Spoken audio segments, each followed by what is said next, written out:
இந்த மாதிரி திமுக அநாகரிகமான அரசியல கையில எடுக்கிற காரணம் என்னவா இருக்கு? திமுகட்டருந்து நீங்க நாகரிகமான விஷயத்த எதிர்பார்த்தா தான் அது ஒரு அதிர்ச்சியா இருக்கும் சார். அநாகரிகம்னால யாருன்னா டக்குன்னு திமுக ஞாபகம் வரக்கூடிய லெவல்ல தான் திமுகவுடைய பேச்சாளர்களும், திமுக தொடர்ச்சியாக அந்த நிகழ்ச்சி நடத்தி கொண்டிருக்கிறது பொழுது, ரவுடிசம் கட்சினா டக்குன்னு எது நினைவில் வருதுன்றது நீங்க மக்கள்ட்ட கேளுங்க. அவங்க டக்குன்னு சொல்லிட்டு போயிருவாங்க. அப்படின்னும் பொழுது, இவர்கள் தளபதி விஜய வந்து தொடர்ச்சியாக வந்து வெறிநாய்களைப் போல இருக்கக்கூடிய நபர்களுக்கு எலும்பு துண்டை போட்டு நீங்கள் பேச விடுவதால வந்து, யாருக்கும் இங்க பெரிய நஷ்டம் கிடையாது. புரியுதுங்களா? வாங்குன காசுக்கு நாய் கொலைக்குது. அப்படின்றது மாரி தான் நம்ம பார்க்குறோம். சார் நீங்க இந்த அநாகரிகமான பேச்சின் மூலமாகவோ, நீங்கள் தளபதி விஜய் குறித்து பேசுவதன் மூலமாக ஒரு விஷயம் நல்லா புரியுது.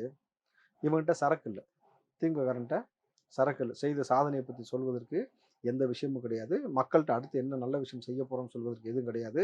மக்களை வந்து இளைஞர்களை தன்வசப்படுத்துவதற்கு ஒரு உருப்படியான திட்டம் கிடையாது. இன்னைக்கு உதயநிதி அவர்கள் மௌனத்துக்கு எடுக்கிறார் தெரியுமா? அந்த டாஸ்மார்க் விவகாரம் வந்ததுக்கு அப்புறம் டெல்லிக்கு அவங்க அப்பா வந்து போயிட்டு வந்தார் பார்த்தீங்களா, நிதி ஆயோக்கு. அதுக்கு பிறகு உதயநிதி பொது வெளியில வந்து நீங்க பார்க்கவே முடியாத ஒரு சூழல் இருக்கு.